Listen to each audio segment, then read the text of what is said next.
इस screen cast के अंदर हम ये देखेंगे कि कब हमें ऐसी सिचुएशंस होती है जब हम चार्ट्स से अपना काम नहीं निकाल सकते, हमें उसके लिए इस्तेमाल करना पड़ता है टेक्स्ट को। इस स्पेसिफिक वर्कशीट के अंदर आप देखेंगे हमारे पास डिफरेंट कस्टमर से रिलेटेड डाटा मौजूद है।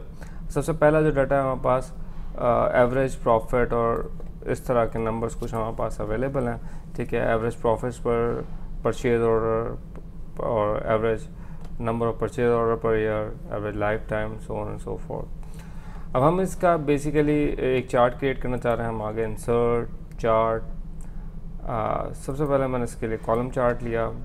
जैसे मैंने कॉलम चार्ट लिया तो कॉलम चार्ट ने एक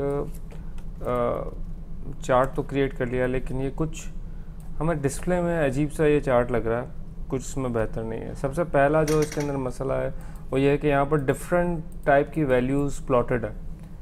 लाइक अगर हम एवरेज प्रॉफिट पर परचेज ऑर्डर की बात कर रहे हैं तो ये नॉर्मली करेंसी की के साथ होती है, ठीक है ना।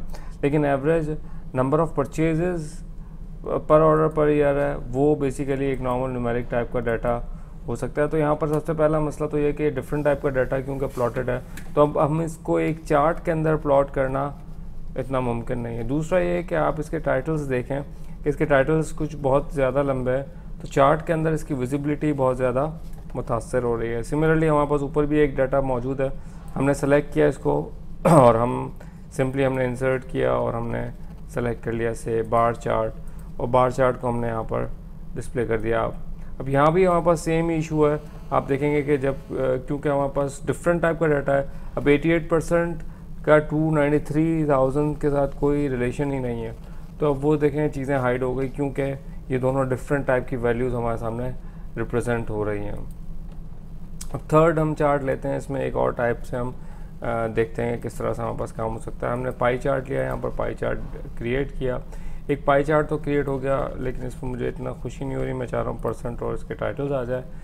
एक पाई तो क्रिएट हो गई, लेकिन इसमें भी अगेन हमारे पास जो है सही तरह से डिस्प्ले क्यों नहीं हो रहा, क्योंकि टोटल नंबर ऑफ़ कस्टमर्स हमारे पास ये आ गए और फिर हमारे पास न्यू कस्टमर्स पर ईयर और लॉस्ट कस्टमर्स की एक फिगर आ रही है।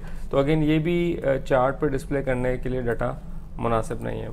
अब इसी डाटा को हम देखेंगे कि किस तरह से हमने टेक्स्ट में रिप्रेजेंट किया है, हम इसकी पहली शीट में आता है। अब यहाँ पर देखें हमारे पास एक हमने प्रॉपर हेडिंग दे दी, जैसा कि हमने डैशबोर्ड में पहले भी देखा है कि एक प्रॉपर प्रोमिनेंट हेडिंग से ये होता है कि यूज़र बिल्कुल आइडेंटिफाई कर सकता है कौन सी चीज़ किससे रिलेट कर रही है। तो हमने यहाँ पर सबसे पहले प्रॉपर हेडिंग दे दी और बीच में आप देखें कोई भी ग्रिड लाइन मौजूद नहीं है और एक डिवाइडर लाइन यहाँ पर आप देखेंगे हमने दी हुई है, जिससे एक इम्पैक्ट आपके पास क्रिएट हो रहा है कि ये हमारा नॉर्मल डाटा है और ये हमारा एनालिसिस है बेस्ड ऑन द डाटा। अब हम इसको देखेंगे तो हमारे पास ये एवरेज परचेज ऑर्डर की प्राइस आ गई और average number of purchase order आ गया। यहाँ पर देखेंगे हम ये तमाम की तमाम चीज़ें बहुत इजीली रिप्रेजेंट कर सकते हैं, जबकि आप चार्ट्स में यही वाला डाटा देखेंगे तो इंतहाई नामुनासिब तरीके से प्रेजेंट हो रहा था और जिसका कोई भी मीनिंग हमारे लिए निकालना मुश्किल था।